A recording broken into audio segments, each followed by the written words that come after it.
Hello students, मैं doctor करुणा गौर BSc second year के लिए इक्विसिटम का रिप्रोडक्शन आगे कंटिन्यू करूँगी।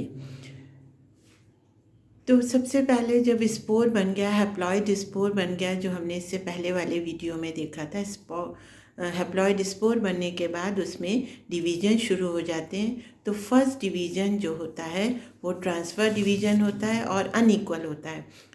एक छोटी राइजोइडल सेल बनती है जो आगे चलकर राइजोइड्स बनाएगी, और दूसरी प्राइमरी प्रोथैलियल सेल बनती है जो आगे चलकर डिवाइड करके कई सारे प्लेन्स में डिवाइड करेगी, कई बार डिवाइड करेगी और ये प्रोथैलस बनाएगी। और ये जो क्योंकि ये होमोस्पोरस है तो एक ही तरीके का स्पोर बना। अब ये आगे चलकर प्रोथैलस अलग अलग तरीके से हो सकते हैं। या तो ये मोनोशियस होता है, मोनोशियस का मतलब द्विलिंगी, एक ही थैलस में मेल और फीमेल रिप्रोडक्टिव ऑर्गन बन जाएंगे, मेल एंथ्रीडिया या पुंधानी, और फीमेल जो है वो आर्किगोनिया या स्त्रीधानी बन जाते हैं इसमें। तो एक ही में अगर बने तो वो मोनोशियस द्विलिंगी हो गई। कभी कभी ये अलग अलग स्पोर अलग अलग बनाते हैं। मेल प्रोथैलस अलग बनेगा जिसमें एंथ्रीडिया बनेंगे, और फीमेल प्रोथैलस अलग बनेगा जिसमें आर्किगोनिया बनेंगे, और तब हम इसको डायोशियस कहते हैं या एक लिंगी होती है। अगर ये द्विलिंगी है तो इसमें आर्किगोनिया सबसे पहले बनते हैं। अब आर्किगोनिया कैसे बनता है, तो सबसे पहले हम इसका डेवलपमेंट देखेंगे। आप अपने नोट्स में देखिए। तो डेवलपमेंट ऑफ आर्किगोनिया या development of female reproductive organ या स्त्रीधानी का विकास। तो सबसे पहले एक आर्किगोनियल इनिशियल बनेगी प्रोथैलस में, जिनको हम स्त्रीधानी की प्रारंभिक कोशिका कहेंगे, आर्किगोनियल इनिशियल, जिसमें ट्रांसफ़र डिवीज़न हुआ और ऊपर की तरफ प्राइमरी कवर सेल बनी और नीचे की तरफ सेंट्रल सेल बनी। प्राइमरी कवर सेल में फिर डिवीज़न होते हैं और 4 प्राइमरी नेक कैनाल सेल्स बन जाती हैं, जिसमें फिर ट्रांसफ़र डिवीज़न होता है और नेक ऑफ दी आर्किगोनिया बन जाती हैं। आर्किगोनिया की नेक 3 से 4 सेल तक लंबी हो सकती है। अब सेंट्रल सेल, जो सेंट्रल सेल है नीचे वाली सेल, वो फिर से डिवाइड करती है, जो प्राइमरी नेक कैनाल सेल और वेंटर सेल बनाती है। Primary neck canal cell neck cells of the archegonia बनाएंगी, नेक कैनाल सेल बनाएंगी, जो कि 2 होती हैं। ये बूट शेप्ड होती हैं और ये एक के ऊपर एक या साइड में एक दूसरे की लगी रहती हैं, या एक के ऊपर एक पाई जा सकती हैं। यानी कि इसमें 2 नेक कैनाल सेल बन गई। अब जो वेंटर सेल थी ये फिर से डिवाइड करती है, ये वेंटर कैनाल सेल बनाती है और एग सेल बनाती हैं। तो इस प्रकार से एक मैच्योर आर्किगोनिया में neck cells, neck canal cell, 2 neck canal cell, venter canal cell और एग सेल, एग जो है वो पाया जाता है मैच्योर आर्किगोनिया में। अब हम डेवलपमेंट ऑफ एंथ्रीडिया देखें, या पुंधानी का विकास, या मेल रिप्रोडक्टिव ऑर्गन या नर जननांगों का कैसे विकास होता है इक्विसिटम में, उसको देखते हैं। तो सबसे पहले एंथ्रीडियल इनिशियल या पुंधानी की प्रारंभिक कोशिका होती है, जिसमें पेरिक्लिनर या परिणत विभाजन हुआ और ये बाहर की तरफ को बनाती है जैकेट इनिशियल, और अंदर प्राइमरी एंड्रोगोनियल सेल।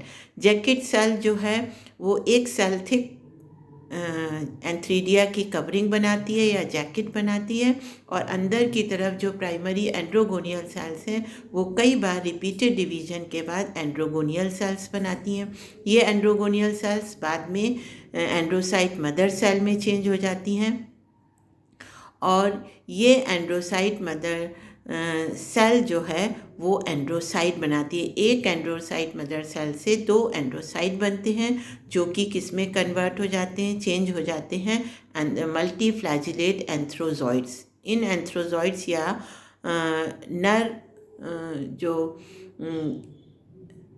एंथ्रोजॉइड या नर युग्मक जो हैं, ये इनको हम स्पर्मेटोजॉइड्स भी कह देते हैं। तो एक यूजुअली 256 अधिकतर जो है एक पुंधानी में लगभग 256 तक एंथ्रोजॉइड्स बन जाते हैं। अब इधर आर्किगोनिया मैच्योर हो गया जिसमें एग फीमेल गैमीट बन गए और इधर एंथ्रोजॉइड यानी कि मेल गैमीट बन गए। अब फर्टिलाइजेशन होता है। जब फर्टिलाइजेशन होना होता है तब नेक कैनाल सेल और वेंटर कैनाल सेल आर्किगोनिया की डिसइंटीग्रेट हो जाती हैं और एक चिपचिपा सा पदार्थ बना लेती हैं जिसमें मैलिक एसिड होता है और जो एंथ्रोजॉइड को एक पैसेज या रास्ता देती हैं कि वो आर्किगोनिया के अंदर एंटर हो जाए। वो पानी में फैसिलेट होते हुए ये अंदर ये जो है एंथ्रोजॉइड जो हैं वो उस सब्सटेंस में तैरते हुए आर्किगोनिया के एग से फ्यूज़ करते हैं आगे। तो इसमें एंथ्रोजॉइड का सिर्फ न्यूक्लियस पोर्शन ही फ्यूज़ करता है आर्किगोनिया के एग से। अब बन गया, अब जब दोनों का फ्यूजन हो गया तो एम्ब्रियो बन गया। तो first diploid cell is known as zygote.